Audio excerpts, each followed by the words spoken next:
Hello everyone, मेरा नाम है पूर्णिमा और मैं आ गई हूँ एक और नया वीडियो लेके। और आज के इस वीडियो में हम बात करने वाले हैं कि ऑस्ट्रेलिया में घर कैसे लेना है।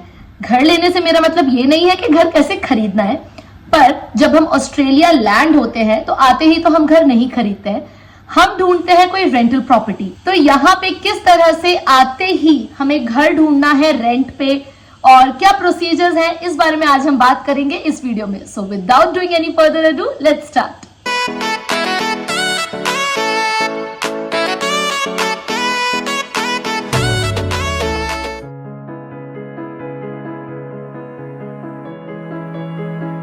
तो सबसे पहले घर ढूंढने के लिए आपको ये देखना है कि आप सिंगल आ रहे हो या फैमिली के साथ आ रहे हो।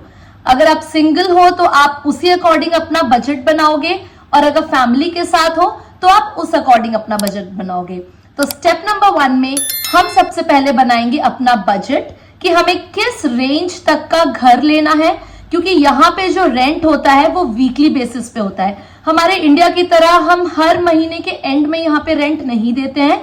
हम यहाँ पे हर वीक के एंड में यानी कि सैटरडे या संडे को हम यहाँ पे रेंट देते हैं। हर हफ्ते यानी कि हमें महीने में यहाँ पे 4 बार रेंट देना होता है।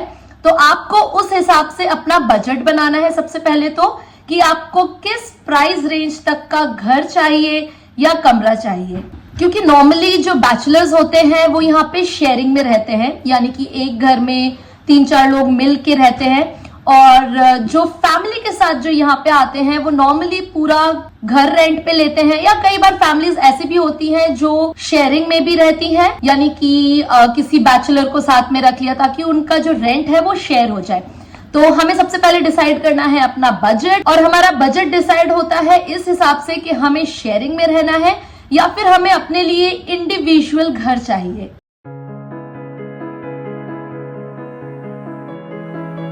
तो स्टेप नंबर 2 है लोकेलिटी। जब हमारा बजट डिसाइड हो गया है तो हमें लोकेलिटी डिसाइड करनी है कि हमें किस एरिया में रहना है। वो एरिया आपका डिसाइड हो सकता है कई वेरियस फैक्टर्स के हिसाब से, जैसे कि अगर आप फैमिली के साथ आ रहे हैं तो आपके बच्चे का स्कूल पास में है या नहीं है, आपके लिए ग्रोसरी शॉप्स पास में है या नहीं है, अगर आपको इंडिया से ही नौकरी मिल गई है तो आपका ऑफिस कितना दूर है यहाँ से, या फिर अगर आप बैचलर हैं तो यूनिवर्सिटी आपकी कितनी पास है, या आपके लिए यहाँ से कम्यूट कितना इजीली मिल रहा है, फिर आप सिटी के पास रहना चाहते हो या सबर्ब्स में रहना चाहते हो। ये भी एक बहुत बड़ा फैक्टर होता है, क्योंकि आप बजट के हिसाब से ही अपना घर देखोगे, क्योंकि सिटी के पास नॉर्मली घर काफी महंगे मिलते हैं और सबर्ब्स में आपको उतनी ही रेंज में पूरा घर मिल जाता है। तो ये भी एक फैक्टर है जिससे आप ये डिसाइड कर सकते हो कि आपको किस एरिया में रहना है। और अगर आप ये सोच के सबर्ब में घर लेने से कतरा रहे हो कि काफी सबर्ब एरिया हो जाएगा, वहां पे चीजें मिलेंगी नहीं मिलेंगी, तो ऐसा कुछ भी नहीं है। ऑस्ट्रेलिया में चाहे आप सिटी से कितना भी दूर रहो, आपको हर जगह यहाँ पे कोल्स, के-मार्ट, आपकी ग्रोसरी के लिए हर जगह आपको शॉप्स मिलती हैं।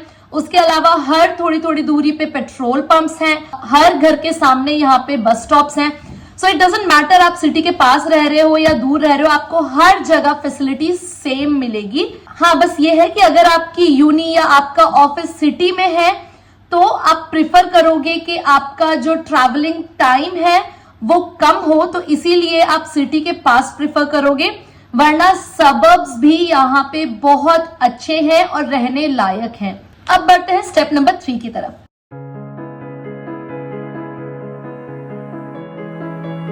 तो सबसे पहले हमने हमारा बजट डिसाइड किया, फिर हमने ये डिसाइड किया कि हमें किस एरिया में और कहां पर रहना है। अब स्टेप नंबर 3 आता है कि आपको अपने पसंद का घर कहां पे ढूंढना है। तो इसके लिए काफी सारी वेबसाइट्स हैं जो ऑस्ट्रेलिया में एंड स्पेशली एडिलेड में चलती हैं, जैसे कि realestate.com.au, domain.com.au, allhomes.com.au, alladelaidecityedge.com.au, homeseeker.sa.gov.au, या फिर बेस्ट प्लेस है फेसबुक मार्केट प्लेस, क्योंकि हमने हमारा घर फेसबुक मार्केट प्लेस पे ही ढूंढा था। अब ये जो हमारा घर है, हम रहते हैं सबर्ब एरिया में और ये 3 BHK घर है और इस घर का हम रेंट देते हैं $580 पर वीक। अगर आप और सिटी के पास जाएंगे और आप अगर सोचेंगे कि आपको 3 BHK घर अगर आप सिटी के पास देख ले तो यही जो रेंट हम यहाँ पे $580 हर हफ्ते दे रहे हैं, वो सिटी में आपको मिलेगा $800 का या फिर $900 का। और क्योंकि यहाँ पे आने के कुछ टाइम बाद हर कोई कार ले लेता है, क्योंकि यहाँ पे हमेशा आप बस से ट्रैवल नहीं कर सकते हो, कुछ समय बाद हर कोई कार ले लेता है, तो डिस्टेंस ऑलमोस्ट सेम हो जाता है। इन सभी वेबसाइट पे आपको हर तरीके के घर मिलेंगे। अगर आप फुल फ्लेजेड घर लेना चाहते हो तो आपको वो मिल जाएगा, अगर आप यूनिट में रहना चाहते हो तो आपको यूनिट के ऑप्शंस मिलेंगे। और बेस्ट तो है फेसबुक मार्केट प्लेस, वहां पे आपको वो घर भी मिलेंगे जहां पे आप शेयरिंग में रह सकते हो बाकी लोगों के साथ। और अब हम बढ़ते हैं आगे हमारे 4th स्टेप की ओर।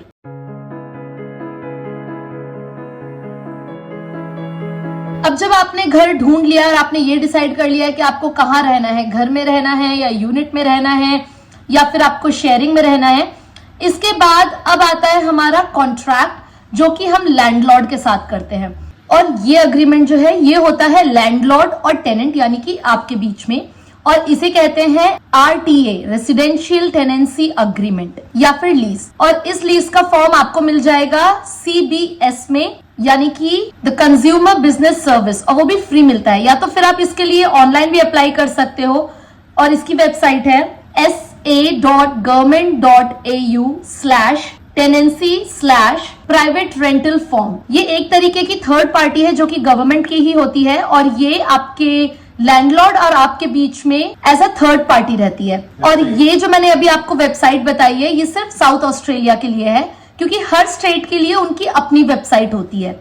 अब क्या होता है, जब आप अग्रीमेंट साइन करते हो तो आपको 1 महीने का रेंट एडवांस में देना पड़ता है, और ये जो एडवांस रेंट है ये जाता है CBS के पास। यानी कि अगर इन केस कभी फ्यूचर में अगर आपने घर छोड़ा और आपसे जो भी यहाँ पे तोड़फोड़ हुई है या जो भी चीजें खराब हुई हैं, अगर आपने उनको ठीक नहीं किया है, तो जो आपका लैंडलॉर्ड है वो इस 1 महीने के एडवांस से यानी कि CBS से वो पैसा रिकवर करेगा।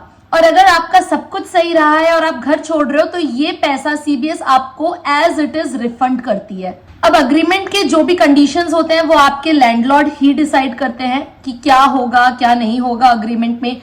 नॉर्मली अग्रीमेंट में कुछ इस तरीके की चीजें होती हैं, जैसे कि जो पार्टीज इन्वॉल्व है उस अग्रीमेंट में, उसका नाम, कौन सी प्रॉपर्टी रेंट की जा रही है वो मेंशन होता है, कितने में रेंट की जा रही है वो मेंशन होता है, उसका पेमेंट स्केड्यूल मेंशन होता है, उसके अलावा अग्रीमेंट का लेंथ क्या है वो रहता है, या फिर मेंटेनेंस रिस्पॉन्सिबिलिटीज क्या है टेनेंट की वो रहती है, और इस तरीके की काफी सारी चीजें होती हैं। और ये सभी चीजें लैंडलॉर्ड ही डिसाइड करता है। अब अगर मैं हमारी बात करूं तो हमने इंडिया से ही घर ढूंढना स्टार्ट कर दिया था।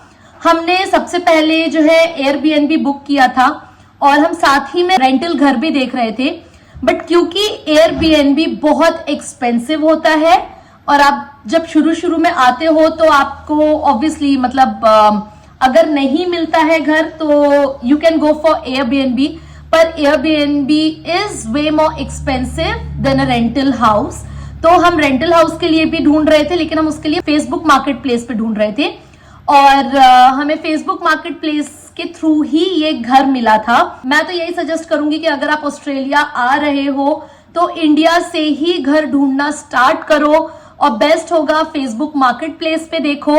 और जब हमने ये घर देखा था तो हमने इमीडिएटली इसे फाइनल नहीं किया था, हमारी काफी सारी बातें हुई थी लैंडलॉर्ड से। और क्योंकि अमर के यहाँ पे ऑलरेडी फ्रेंड्स रहते हैं, उनके स्कूल फ्रेंड्स, तो one of his school friend Gagandeep, जिनको आपने हमारे पुराने वीडियो में देखा हुआ है, तो हमने उन्हें रिक्वेस्ट किया था कि वो आके पहले इस घर का इंस्पेक्शन करें और देखें कि जो हमने फोटोज देखी थी वो जेन्युइन भी है या नहीं है, या ये घर जेन्युइन है या नहीं है, जो एड हमने फेसबुक मार्केट प्लेस पे देखा था। तो गगनदीप आए थे, उन्होंने इंस्पेक्शन किया था घर का, उन्होंने हमें वीडियो कॉल पे पूरा घर दिखाया था। उसके बाद हमने ये घर फाइनल किया था। फाइनल एज इन हमने उन्हें इंडिया से ही इस घर के लिए एडवांस बुकिंग की थी, जो कि आप भी कर सकते हो। तो मैं यही सजेस्ट करूंगी कि अगर आप ऑस्ट्रेलिया आ रहे हो तो बेटर है इंडिया से ढूंढना स्टार्ट करो, और अगर आप इंडिया से ढूंढना स्टार्ट कर भी रहे हो तो ऐसे आंख बंद करके किसी भी घर में एडवांस मत दे दो। अगर आपका कोई फ्रेंड या फैमिली कोई भी यहाँ रहता है तो उनसे रिक्वेस्ट करो कि वो आके पहले घर को देखे, इन्वेस्टिगेट करे कि ये प्रॉपर्टी जेन्युइन है भी या नहीं है, क्योंकि हमारे साथ ऑलमोस्ट फ्रॉड होते होते बचा था फेसबुक मार्केट प्लेस पे। हम घर ढूंढ रहे थे, हमें एक प्रॉपर्टी अच्छी लगी और हम उस बंदे से बात कर रहे थे फेसबुक मैसेंजर पे कि हमें आपकी प्रॉपर्टी पसंद है, कितने में है, क्या है, लोकेशन एंड ऑल। तो जब पेमेंट की बात आई तो जो बंदा था यहाँ का जो हमसे बात कर रहा था, he was very eager for the payment. वो चाह रहा था हम तुरंत उसको पेमेंट कर दें और हम ऐसा नहीं करना चाह रहे थे क्योंकि हम परदेश में बैठकर ऐसे ही अपने पैसे किसी अनजान आदमी को नहीं देना चाहते हैं जिसको ना हमने कभी देखा है, ना हम जिससे कभी मिले हैं, हम जिसको जानते तक नहीं है। और जब हमने उससे बोला कि वो घर की कुछ और फोटो दे या हमें थोड़ा टाइम दे सोचने के लिए, तो उसने क्लियरली मना कर दिया कि मैं सोचने का कोई टाइम नहीं दूंगा, मुझे पैसे अब भी चाहिए। और जब हमने उसे पैसे देने से मना कर दिया कि हम अभी पेमेंट नहीं कर सकते हैं, तो उसने फिर अब्यूजिव वर्ड्स यूज करना स्टार्ट किया and that's when we know कि ये जो है ये फ्रॉड है। तो आप लोग ऐसे लोगों के चक्कर में बिल्कुल ना पड़े क्योंकि काफी फ्रॉड भी होता है फेसबुक मार्केट प्लेस पे। तो बेटर है कि अगर आप इंडिया से घर ढूंढ रहे हैं तो इस चीज की भी इन्वेस्टिगेशन करें कि जो सामने वाला है वो जेन्युइन है, उसकी प्रॉपर्टी जेन्युइन है, और तभी आप उसको एडवांस पेमेंट करें। अगर आप एडवांस पेमेंट नहीं भी कर रहे हैं तो आप उसको ये बता दें कि मैं इतनी डेट में ऑस्ट्रेलिया आ रहा हूं और मैं आने के बाद आपके घर का जो भी रेंटल अग्रीमेंट है वो मैं प्रोसीजर आने के बाद स्टार्ट करूंगा। तो ये था आज का वीडियो। आई होप आपको ये वीडियो काफी इंफॉर्मेटिव लगा हो। अगर आपको ये वीडियो इंफॉर्मेटिव लगा है और अगर आप ऐसे किसी को जानते हैं जो ऑस्ट्रेलिया आना चाह रहे हैं या आने का प्रोसीजर उनका चालू हो गया है, तो उन्हें ये वीडियो जरूर शेयर कीजिए। मेरे ऐसे काफी सारे व्यूअर्स हैं जो मेरा वीडियो देखते हैं लेकिन अभी तक सब्सक्राइब नहीं किया है।